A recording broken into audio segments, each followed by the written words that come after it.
Assalamualaikum warahmatullahi wabarakatuh. Jumpa lagi dengan saya Yani Apriani.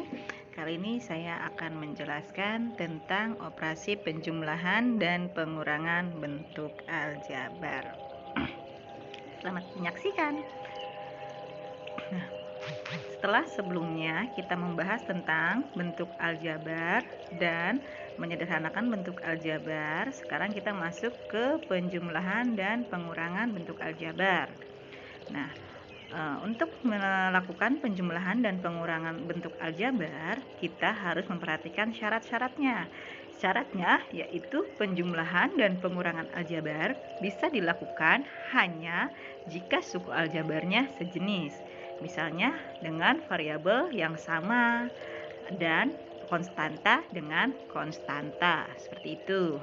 Nah, berikut contoh penjumlahan bentuk aljabar. Yang pertama ada A ditambah A, hasilnya adalah 2A. Kita bisa lihat ya, suku pertama dan suku kedua memiliki variabel yang sama, yaitu variabel A. Kemudian ada contoh yang kedua, yaitu 3A ditambah 5A. Hasilnya adalah 8A. Masih sama ya dengan contoh pertama, yaitu variabelnya sama atau sejenis, yaitu variabel sama-sama variabel A. Kemudian contoh yang ketiga, ada 3P ditambah 2Q. Hasilnya kok sama ya, masih 3P ditambah 2Q. Kenapa? Karena syarat penjumlahan itu harus suku yang sejenis, sedangkan suku pertama dan suku kedua ini tidak sejenis, di mana yang pertama adalah variabel P dan yang kedua adalah variabel Q, sehingga tidak bisa dilakukan operasi penjumlahan bentuk aljabar. Nah, kemudian ada 2P ditambah 5Q ditambah 4P ditambah 3Q sama dengan 6P tambah 8Q. Nah, kok bisa yang ini ada 4 suku bisa dijumlahkan menjadi 2 suku hasilnya? Nah, kita cek ya, di setiap sukunya pasti ada suku yang sama. Suku pertama 2P, suku kedua 5Q, suku ketiga 4P, dan suku keempat ada 3Q. Di sini ada 2P dan 4P, variabelnya sama yaitu P, sehingga bisa kita jumlahkan hasilnya adalah 6P. Kemudian ada 5Q ditambah 3Q, hasilnya adalah 8Q. Sehingga hasil penjumlahan 4 suku tersebut adalah 6P ditambah 8Q. Nah, bagaimana kalau misalkan variabelnya ini bentuknya pangkatnya lebih dari 1? Misalnya ada huruf variabelnya sama, misalkan A dengan A pangkat 2, apakah itu bisa dijumlahkan? Nah, kita kembali ke bentuk aljabar sendiri. Antara A dengan A pangkat 2 itu bukanlah suku yang sejenis. Contohnya, 5P pangkat 2 ditambah 4P. Nah, di sini kita sama hurufnya P, hanya suku pertama variabel P-nya ini pangkat 2. Sedangkan suku kedua variabel P-nya ini pangkat 1, sehingga mereka tidak sejenis. Jadi, tidak bisa dijumlahkan. Maka hasilnya tetap 5P pangkat 2 ditambah 4P. Nah, ada contoh lainnya. 3A pangkat 2 ditambah 2A ditambah 5A pangkat 2. Hasilnya sama dengan 8A pangkat 2 ditambah 2A. Nah, gimana prosesnya? Sama dengan contoh soal yang keempat, yaitu kita kelompokkan dengan yang memiliki pangkat yang sama atau suku yang sama ya. Di sini ada 3A pangkat 2 dan 5A pangkat 2. Sehingga bisa kita jumlahkan, hasilnya adalah 8A pangkat 2. Dan 2A di sini tidak punya kawan atau tidak ada yang menyamakan variabelnya, sehingga kita tulis ulang saja. Jadi hasilnya adalah 8A pangkat 2 ditambah 2A. Nah, kemudian contoh berikutnya yaitu penjumlahan aljabar bersusun. Dengan menyusun ke bawah, jumlahkanlah bentuk aljabar di bawah ini. 3A pangkat 5 dikurangi 6A pangkat 4 ditambah A pangkat 3 ditambah 5A pangkat 2 dan A pangkat 5 ditambah 3A pangkat 4 dikurangi negatif 3A pangkat 2 dikurangi 2A. Bagaimana cara penyelesaiannya? Penyelesaiannya langkah pertamanya kita urutkan terlebih dahulu variabelnya sesuai dengan pangkat tertinggi hingga pangkat terendah. Nah, kita lihat dari kedua bentuk aljabar tersebut, pangkat tertingginya adalah A pangkat 5 dan yang terendahnya adalah A pangkat 1. Sehingga sekarang kita kelompokkan sesuai dengan variabel pangkatnya masing-masing. Nah, di sini sudah dikelompokkan ada 3A pangkat 5 dan A pangkat 5. Ada negatif 6A pangkat 4 dan 3A pangkat 4 dan seterusnya. Sekarang kita jumlahkan ya. 3A pangkat 5 ditambah A pangkat 5 hasilnya 4A pangkat 5. Negatif 6A pangkat 4 ditambah 3A pangkat 4 hasilnya negatif 3A pangkat 4. 4A pangkat 3 ditambah 0. Kenapa 0? Karena bentuk yang kedua ini tidak ada variabel A pangkat 3. Sehingga di situ 0. Jadi 4A pangkat 3 ditambah 0 hasilnya adalah 4A pangkat 3. Kemudian 5A pangkat 2 ditambah negatif 3A pangkat 2. Hasilnya adalah 2A pangkat 2. Dan yang terakhir 0. Kenapa 0? Karena bentuk pertama aljabar yang ini itu tidak memiliki variabel A pangkat 1. Paling kecil adalah pangkat 2. Jadi 0 ditambah 2A hasilnya adalah 2A.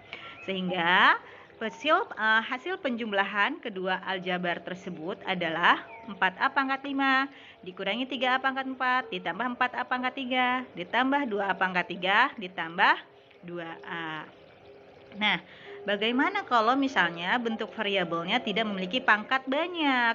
Pangkatnya sama, tapi huruf variabelnya berbeda. Nah, kita lanjut pada contoh yang kedua ya, contoh penjumlahan yang kedua. Dengan menyusun ke bawah, jumlahkanlah bentuk aljabar di bawah ini.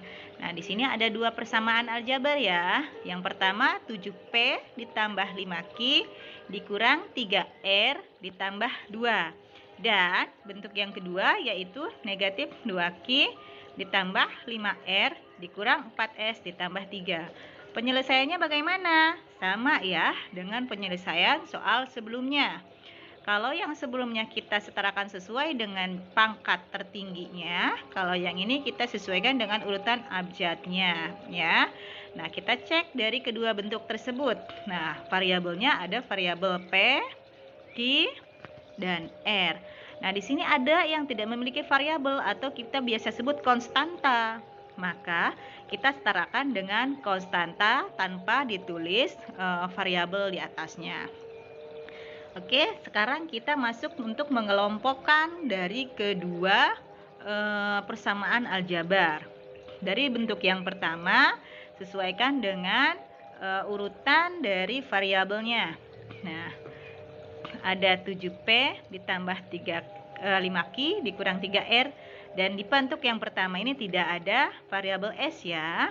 Oke, kalau sudah kita kelompokkan, baru kita masuk bentuk bisa menjumlahkan. Nah, kita cek nih, pada persamaan kedua itu tidak ada variabel P sehingga nilainya 0 ya. Nah, sekarang kita jumlahkan 7P ditambah 0 sama dengan 7P. Kemudian 5Q ditambah negatif 2Q hasilnya 3Q. Kemudian negatif 3R ditambah 5R hasilnya 2R. Nah, di sini kenapa pada persamaan pertama S-nya 0? Karena pada persamaan pertama tidak ada variabel S ya. Tidak ada suku yang memiliki variabel S sehingga hasilnya 0. Jadi 0 ditambah negatif 4S hasilnya negatif 4S. Dan yang terakhir yaitu konstanta 2 ditambah 3 hasilnya adalah 5. Nah, sekarang sudah terlihat ya hasil dari penjumlahan kedua bentuk aljabar tersebut. Nah, setelah penjumlahan kita masuk ke operasi pengurangan bentuk aljabar. Sama dengan operasi penjumlahan ya, dimana kita bisa melakukannya jika suku-sukunya sejenis. Nah, contohnya di sini ada A dikurangi A sama dengan 0. 3A dikurangi 5A sama dengan negatif 2A. 3P dikurangi 2Q sama dengan 3P dikurangi 2Q. Kenapa? Sama ya, karena kedua sukunya tidak sama atau tidak sejenis ya. Kemudian ada 2P dikurangi 5Q dikurangi 4P dikurangi 3Q, hasilnya adalah negatif 2P dikurangi 8Q. Kemudian 5P pangkat 2 negatif 4P sama dengan 5P pangkat 2 dikurangi 4P. Sama seperti bentuk yang ketiga ya, kita tidak bisa melakukan operasi pengurangan. Kenapa? Karena suku-sukunya tidak sejenis atau tidak sama. Dimana yang pertama adalah P pangkat 2 dan yang kedua adalah variabel P pangkat 1 atau P saja ya. Kemudian ada contoh lain. Nah, di sini ada pengurangan aljabar bersusun. Nah, dengan menyusun ke bawah, tentukan 3A pangkat 5 dikurangi 6A pangkat 4 ditambah 4A pangkat 3 ditambah 5A pangkat 2 dikurangi dengan A pangkat 5 ditambah 3A pangkat 4 dikurangi 3A pangkat 2 dikurangi 2A. Nah, sama dengan operasi penjumlahan, kita juga akan mengelompokkan terlebih dahulu sesuai dengan pangkat tertingginya ya. Nah, kalau di sini harus diperhatikan ya, kalau misalkan bentuk soalnya itu penjumlahan, maka penyambung kedua bentuk aljabar adalah kata dan. Kalau bentuknya pengurangan, biasanya dikurangi oleh atau dikurangi dengan. Sekarang kita masuk penyelesaian, kita urutkan sesuai pangkat tertinggi, kita kelompokkan lagi seperti pada saat penjumlahan. Jika sudah, kita mulai lakukan operasi pengurangan bentuk aljabar, di mana 3A pangkat 5 dikurangi A pangkat 5 sama dengan 2A pangkat 5. Negatif 6A pangkat 4 dikurangi 3A pangkat 4, hasilnya adalah negatif 9A pangkat 4. Kemudian ada 4A pangkat 3 dikurangi 0. Kenapa 0?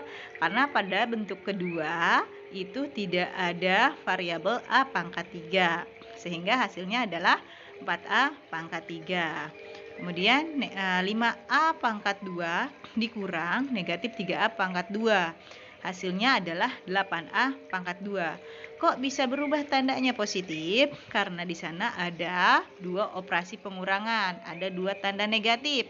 Sehingga saat negatif bertemu dengan negatif atau negatif dikalikan negatif, hasilnya adalah positif.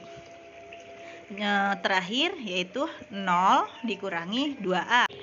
Hasilnya adalah negatif 2A. Sehingga kedua bentuk aljabar tersebut sudah selesai kita operasikan ya. Contoh yang kedua sama seperti dengan penjumlahan, yaitu variabel atau suku-sukunya tidak memiliki pangkat banyak, hanya pangkat 1 ya. Dengan menyusun ke bawah, tentukan 7P ditambah 5Q dikurang 3R tambah 2 dikurangi dengan negatif 2Q ditambah 5R dikurangi 4S tambah 3. Sama dengan penjumlahan ya, kita urutkan dulu sesuai dengan variabel yang ada pada soal. Kita kelompokkan, baru kita kurangkan. 7P dikurangi 0, hasilnya negatif 7P. Kemudian 5Q dikurangi negatif 2Q, hasilnya 7Q. Negatif 3R dikurangi 5R. Maaf, ini tandanya harusnya negatif 8R ya. Salah, ini diganti harusnya negatif 8R hasilnya, bukan plus 8R. Jadi kemudian ada S dikurangi negatif, bukan S ya, maaf, kosong dikurangi negatif 4S sama dengan 4S karena ada perubahan tanda positif. Dan 2 dikurangi 3 adalah negatif 1. Sehingga hasil akhirnya adalah negatif 7P ditambah 7Q dikurangi 8R ditambah 4S dikurangi 1. Terima kasih. Sekian penjelasan pada minggu kali ini. Semoga bisa kalian pahami. Jika ada yang mau ditanyakan, silahkan. Tetap semangat ya. Assalamualaikum warahmatullahi wabarakatuh.